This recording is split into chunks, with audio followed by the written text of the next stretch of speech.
Hey everyone, it's Damon. Feeling torn between your faith and daily life? I get it. It's like trying to watch two TV shows at once. You miss the best parts of both. That's what happens when we say Jesus is Lord, but don't really live like it. But here's the thing. When you finally hand over the remote to Jesus, everything comes into focus. And trust me, his show is way better than anything we could come up with on our own. Want to know how to tune in? Stick around, because what I'm about to share could change everything for you.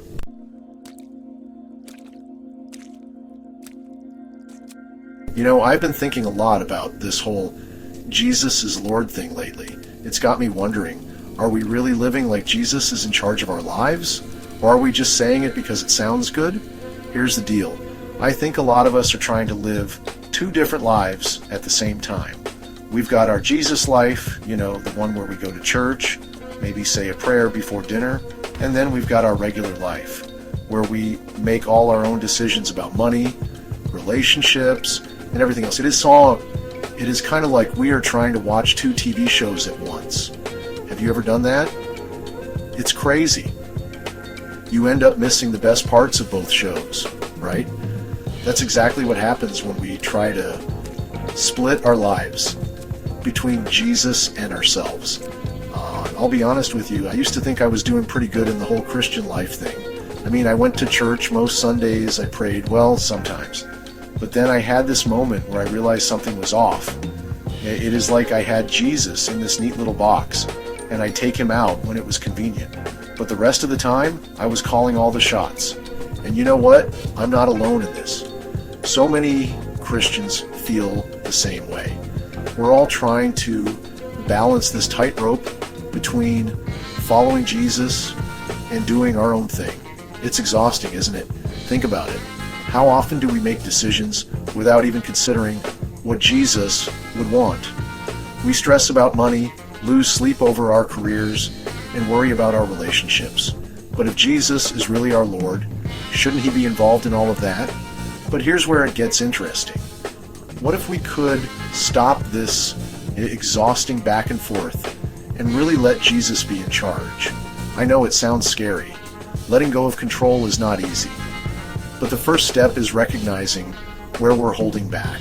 So here's a challenge for you. Try to go through one day, just one day, asking yourself, what would Jesus want me to do? In every situation. It might feel weird at first, but stick with it. You might be surprised at how different your day looks. And here's the cool part. When we start letting Jesus be Lord of everything, not just the church stuff, things start to change. That emptiness we talked about earlier, it starts to fill up. That constant switching between two lives, it starts to fade away. Are you ready to take an honest look at your life? It's not about being perfect or suddenly becoming super religious. It's about letting Jesus into every part of your life. The good, the bad, and the messy. Are you ready to change the channel for good?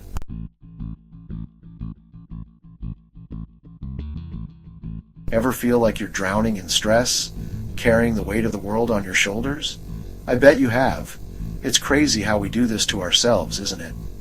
We say we trust God, but then we turn around and try to control every little thing in our lives. Let me tell you a story. A while back, I was so stressed about my job that I couldn't sleep. I'd lie awake at night, my mind racing, trying to figure out every single detail of my career. I thought I had to have it all figured out on my own. Sound familiar? Here's the thing. Trying to be in control of everything is like trying to be God. And let me tell you, it's not a job we're cut out for.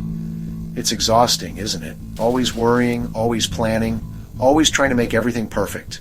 And you know what's wild? This isn't just a you and me problem. It's everywhere. Did you know that stress-related illnesses are on the rise even among Christians? It's true. Studies show that a whopping 70% of Americans experience stress-related symptoms. And a big chunk of those people are Christians who feel like they need to manage their lives all on their own. Can you imagine how different life would be if we really let God take control? If we stopped trying to be the director of our own show? It's mind-blowing to think about, isn't it? Here's where it gets good. What if I told you that letting go of control could actually give you more peace and freedom? Research shows that people who practice surrendering control report a 30% decrease in anxiety levels. That's huge. But why is it so hard for us to let go? Well, there's this common misconception that maintaining control equals security. We think that if we're in charge, we're safe. But studies show that this often leads to increased stress and feelings of inadequacy. We end up feeling overwhelmed by the pressures of life, thinking we have to handle everything alone. And you know what's even crazier? This struggle to control everything can actually make us feel more isolated and depressed. We start to feel like we're all alone, trying to navigate life's challenges without any help. It's like we forget that God is right there, ready to help us. I love what T.D. Jakes says about this. He says, "Don't spend all your time trying to fix what's behind you, because you'll never be able to fix what's behind you. You have to run after what's in front of you."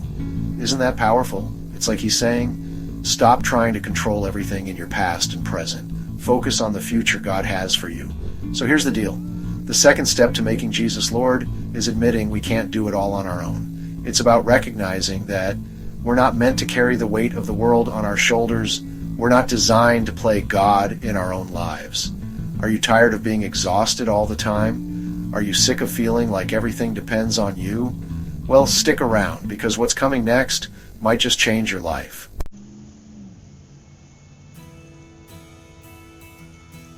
Hey guys and gals, have you ever felt like you're running after your dreams, but there's this nagging feeling that something's still missing? Like you're so close, but not quite there? I totally get it. But what if I told you that the missing piece isn't about your dreams at all? It's about something way bigger. Let's talk about this crazy idea of trading in our plans for God's purpose. I know it sounds a little scary at first, but stick with me because this could change everything for you. I used to be all about my own goals. I had this whole life plan mapped out, career, relationships, the works. But I was so focused on my own path that I was missing out on something incredible.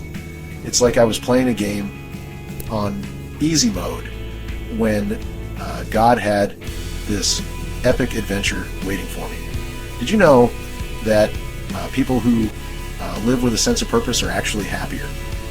There's this study in the Journal of Happiness Studies that found having a clear sense of purpose is strongly linked to life satisfaction. But here's the cool part, that purpose isn't just about our own goals. It's about tapping into something much bigger. Now I know what you might be thinking, but what if God's purpose for me is boring? Trust me, I've been there. But let me tell you, God's plans are anything but boring. The Creator of the universe has a specific purpose just for you. How amazing is that? Imagine waking up every day knowing you're part of God's big plan. Suddenly everything you do has this incredible significance. Even the small stuff becomes part of something huge. And you're not just living for yourself anymore, you're part of something bigger. And that connection can do wonders for your mental health. I've seen people radically change their lives to follow God's calling. There are missionaries who leave everything behind to serve in other countries. And you know what? They often talk about this profound sense of fulfillment and purpose that comes from living out their faith. So here's where it gets really good. The third step to making Jesus Lord is exchanging our plans for His purpose. And it's about saying, God, I trust that your plans for me are better than anything I could come up with on my own. And when we do that, it's like everything shifts into place. Remember, your future doesn't have to be dependent on your past. When God breaks into your story, it changes everything. Are you ready for this incredible adventure?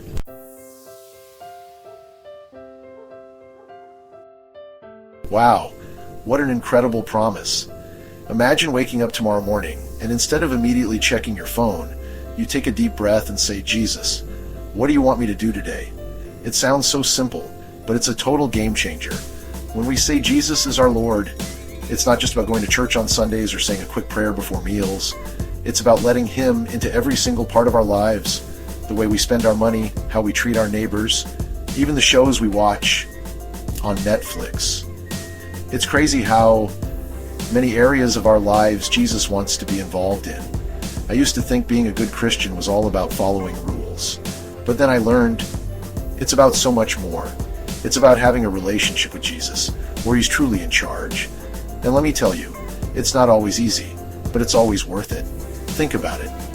How many times have you made a decision without even considering what Jesus would want? I know I've done it more times than I can count, but what if we started each day by surrendering control to Him? Imagine saying, "Here I am, Lord, take me, use me, lead me, and I will follow wherever you go." That's what true surrender looks like, and it takes some serious courage. Now, I can already hear some of you thinking, but what about my dreams, my plans? Trust me, I get it. It can be scary to let go of control. But here's the amazing thing. When we put Jesus first, everything else falls into place. His plan for our lives is way better than anything we could come up with on our own. Living with Jesus as Lord isn't always a walk in the park. It challenges us to look at our priorities. Are we putting anything above Jesus in our lives? Maybe it's our career, our relationships, or even our bank account. These things can become idols if we're not careful. So how do we make this practical? It starts with small choices. Maybe it's choosing to forgive someone who hurt you, even when it's hard, or using your lunch break to help a coworker instead of scrolling through social media. It could be deciding to tithe, even when money is tight, trusting that God will provide. Now, these might seem like little things, but they add up to a life that's truly surrendered to Jesus. When we start living this way, it changes everything. People around us start to take notice. They see something different in the way we handle stress, make decisions, and treat others. It's like we're living proof of God's transforming power. So here's my challenge to you. Start tomorrow by asking Jesus what He wants you to do. Take that first step in making Him Lord of your everyday life. It might feel awkward at first, but stick with it. I promise you, it'll transform your life in ways you never imagined.